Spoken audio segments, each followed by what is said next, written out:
povo abençoado, dando continuidade aqui ao segundo episódio e segundo ponto. Nós já fizemos uma introdução, agora desenvolvendo este episódio. A frase que sintetiza este episódio é: um memorial da morte e ressurreição de Cristo. A ceia é um memorial da morte e ressurreição de Cristo. A primeira pergunta que surge é: em que sentido a ceia é um memorial? É em relação ao ato redentor de Cristo. Existe uma palavra in memoriam que usamos para trazer à memória, à lembrança, quem já morreu e permanece morto. In memoriam. Utiliza-se essa palavra para homenagear aquele que já morreu, que já está morto, mas em relação à ceia, a este ato solene da ceia, o que é em memória de Cristo é diferente desta palavra inicial que eu disse, que remete à lembrança de alguém que faleceu e permanece morto. Em relação a Cristo, não é aplicável. Um memorial, trazendo aqui a definição da palavra, memorial é um objeto, um evento ou prática que serve como uma lembrança significativa de algo ou alguém. Mas no contexto da ceia, esse termo ele refere-se ao fato de que a celebração é um memorial que recorda o sacrifício de Jesus Cristo na cruz, conforme estabelecido na última ceia. Mas o ato de participar da ceia serve como uma maneira de lembrar e honrar o significado da morte de Cristo e seu papel redentor em relação à nossa fé. Mas veja bem, ao lembrar da morte de Jesus na ceia, não é apenas uma recordação de alguém que morreu, entende? Não é apenas a recordação de alguém que já passou, que está no túmulo, mas é uma celebração contínua também da ressurreição, da vitória de Cristo sobre a morte também. Assim sendo, a ressurreição de Jesus transforma a abordagem tradicional da palavra inicial que eu disse, in memoriam, pois ele está vivo e presente na experiência espiritual de cada um de nós. Definido este termo, estabelecidos os limites no contexto cristão, um outro ponto, o que ele já fez por nós, o que Jesus já fez por cada um de nós. Não te esqueças, ó minha alma, de nenhum dos teus benefícios. O Salmo 103, versículo 2, a parte B, onde o salmista expressa, dizendo para a alma dele não se esquecer dos benefícios do Senhor, porque uma coisa que nós somos é bem esquecido. Esquecemos-nos facilmente até dos benefícios que nós recebemos. Então, eu vos trago aqui algumas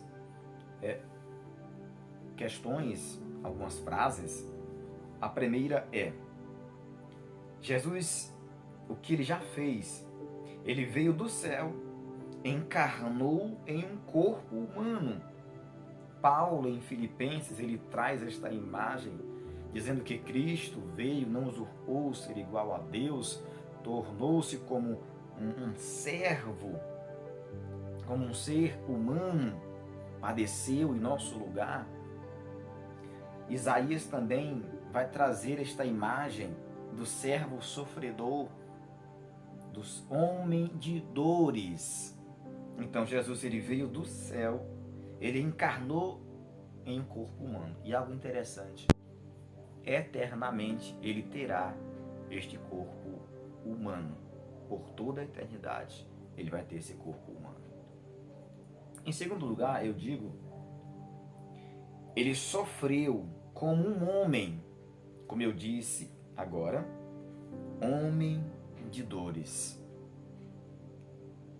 Não sofreria como Deus, porque Deus, na essência,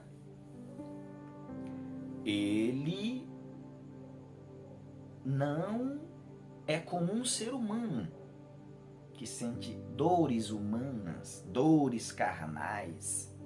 Existe essa linguagem que Deus se figura, expressa-se sentimentos humanos, mas na essência de Deus, ele é imutável.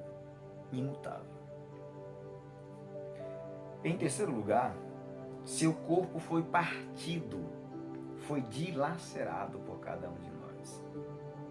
O seu corpo foi totalmente moído, como uma cana esbagaçada, podemos assim dizer, totalmente dilacerado por cada um de nós, como diz o apóstolo Paulo, que o seu corpo ali padeceu por nós, que ele foi morto por cada um de nós, mesmo não merecendo o seu grande amor.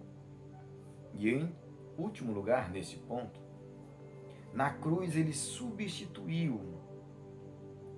nos substituiu, e fazemos em memória e focando o propósito e a vitória da sua cruz.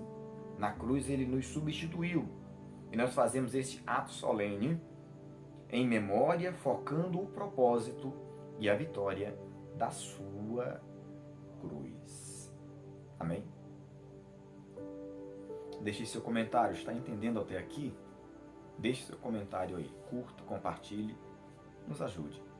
Mas seguindo à frente, em memória, a centralidade da morte de Cristo.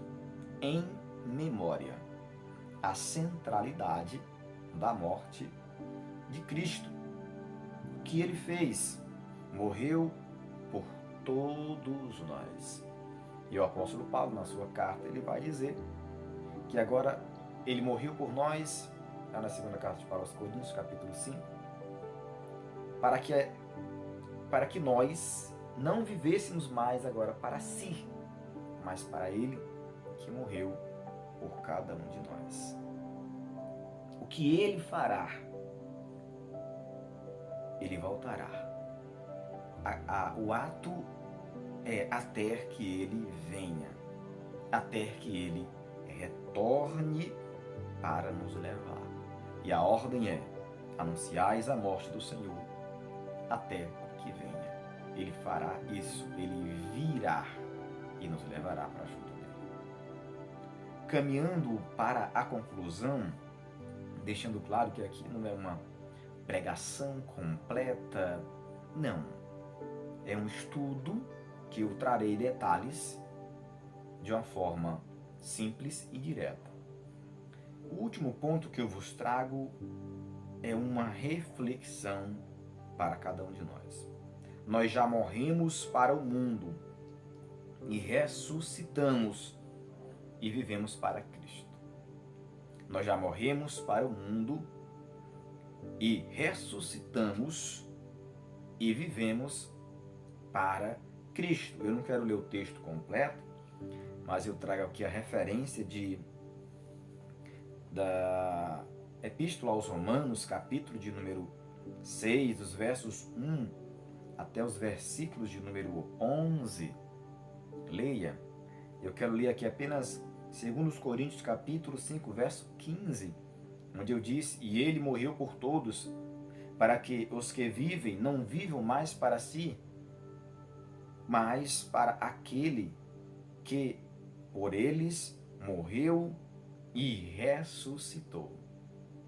Leia Romanos 6, 1 a 11, para você ter uma visão mais ampla em relação a essa morte nossa e essa ressurreição para Cristo Jesus. Mas eu quero concluir.